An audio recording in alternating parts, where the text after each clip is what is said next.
নদীর ধারে ছোট্ট বনের মধ্যে দুটি পাখি বাস করত, চড়ুই টুনি ও তার বন্ধু টিয়া। তাদের জীবনে বেশ রোমাঞ্চ আর আনন্দ থাকত, বিশেষ করে তারা যখন একসঙ্গে নতুন জায়গায় ঘুরতে যেত। দিন দিন তাদের বন্ধুত্ব গা থেকে গাতর হতে থাকে, কিন্তু সময়ের সঙ্গে সঙ্গে তারা উপলব্ধি করতে শুরু করে যে এবার তাদের পৃথকভাবে নিজেদের সংসার গড়ার সময় এসেছে। চড়ুই টুনি একদিন বলল, টিয়া, আমরা অনেক জায়গায় ঘুরেছি, অনেক মজা করেছি, কিন্তু এবার আমার মনে হচ্ছে আমি আমার নিজের ছোট্ট বাসা বানাতে চাই। সেখানে আমি আমার নিজের সন্তানদের লালন পাল থাকবে, আর আমরা পরস্পরকে সাহায্য করব, ঠিক যেমন আগে করতামন করব। টিয়া সম্মতিসূচক মাথা নেড়ে বলল, ঠিক বলেছ টুনি, আমারও মনে হয় সময় এসেছে নিজস্ব বাসা গড়ার। তবে আমাদের বন্ধুত্ব। চড়ুই টুনি নদীর ধারের একটি গাছের ডালে বাসা বানাতে শুরু করল। সে ছিল খুব কর্মঠ, ছোট ছোট শাখা আর ঘাস দিয়ে যত্ন করে বাসা বানাল। অল্প কিছুদিনের মধ্যে তার বাসায় ডিম এলো। টুনি খুবই যত্নবান মা হিসেবে দিনরাত বাসায় থাকত, ডিমগুলোকে যত্নে আগলে রাখত। কিছুদিন পর ডিমগুলো ফুটে বেরোল ছোট ছোট বাচ্চা পাখি। টুনি উল্লাসে ভরে উঠল, তার পাখির ছানাগুলো দেখতে খুবই মিষ্টি ছিল। টুনি সারাদিন উড়ে উড়ে খাবার আনত, বাচ্চাদের খাওয়াতো আর ভালোবাসায় মমতা দিয়ে তাদের বড় করে তুলছিল। তার জীবনের প্রতিটি মুহূর্ত আনন্দে কাটছিল, তবে মাঝে মাঝে সে টিয়াকে খুব মিস করত। ওদের দুজনের গল্প, রোমাঞ্চকর অভিযান, সবই স্মৃতি হয়ে গেছে। কিন্তু সন্তানদের জন্য তার ভালোবাসা এতটাই প্রবল ছিল যে সে সব ভুলে গিয়ে নতুন দায়িত্বগুলোতে মনোনিবেশ করেছিল। অন্যদিকে টিয়া পাখিও ঠিক একইভাবে তার নিজের বাসা গড়ল।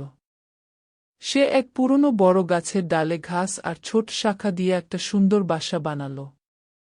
টিয়ারও ডিম ফুটে ছোট ছোট ছানা হল। তবে টিয়ার একটা বিশেষ বৈশিষ্ট্য ছিল, সে খুবই সাহসী আর বুদ্ধিমান। টিয়া পাখি তার ছানাদের শৈশবকাল থেকেই উড়তে শেখাতে চাইত, যেন তারা নিজেরাই নিজেদের দায়িত্ব নিতে পারে। সে সবসময় তার ছানাদের বলত, তোমরা একদিন আমার মতো সাহসী আর বুদ্ধিমান হবে, আর কোনো বিপদ আসলে কিভাবে মোকাবিলা করতে হয় তা শিখবে গু। এভাবেই টিয়া তার ছানাদের বড় করছিল, আর তাদের শিখাচ্ছিল কিভাবে শক্তিশালী হতে হয়।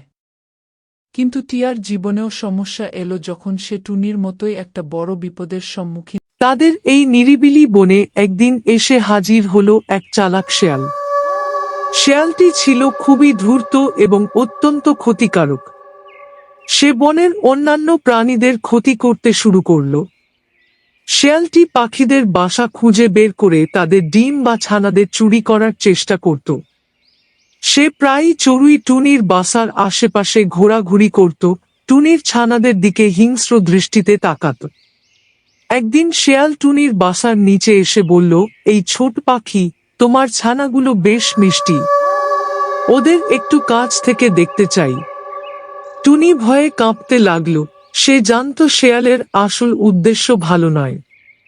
সে বলল, তুমি চলে যাও শেয়াল, আমার ছানাদের দিকে তাকানোরও চেষ্টা করো না। কিন্তু শেয়াল হাল ছাড়ল না। সে প্রায়ই ফিরে আসত আর বিভিন্নভাবে টুনিকে ভয় দেখানোর চেষ্টা করত। টিয়া পাখির বাসার কাছেও শেয়াল ঘোরাঘুরি করত। সে টিয়ার ছানাদেরও ক্ষতি করতে চাইত, কিন্তু টিয়া পাখি ছিল খুবই চালাক। সে শেয়ালের প্রতিটি পদক্ষেপ নজরে রাখত আর পরিকল্পনা করছিল কিভাবে এই বিপদ থেকে বাঁচা যায়। একদিন টিয়া আর টুনি মিলে সিদ্ধান্ত নিল যে এবার শেয়ালকে একটা শিক্ষা দিতে হবে। তারা মিলে গভীরভাবে পরিকল্পনা করল কিভাবে শেয়ালকে পরাজিত করা যায়। টিয়া বলল, আমাদের ধূর্ত হতে হবে ঠিক যেমন শেয়াল। আমরা তাকে ফাঁদে ফেলব। তারা ঠিক করল শেয়ালকে লোভ দেখিয়ে এমন একটা জায়গায় নিয়ে যাবে যেখানে সে আটকে যাবে। তারা একটা লম্বা ঝোপঝাড়ের মধ্যে ছোট্ট একটা গর্ত খুঁজে পেল, যেটা দেখে মনে হয় কোনো গর্ত নেই, কিন্তু আসলে সেটা গভীর ছিল। তারা সেখানে কিছু খাবার রেখে দিল শেয়ালকে লোভ দেখানোর জন্য। পরদিন শেয়াল আবার এসে টুনির বাসার নিচে দাঁড়াল। টুনি আর টিয়া তাকে লোভ দেখিয়ে বলল, শেয়াল ভাই, তুমি যেহেতু এতদিন ধরে আমাদের ছানাদের খোঁজ করছ, আমরা তোমার জন্য উপহার রেখেছি। নদীর ওপারের ঝোপের নিচে গিয়ে দেখে আসো, সেখানে তোমার জন্য সুস্বাদু খাবার আছে গিউ।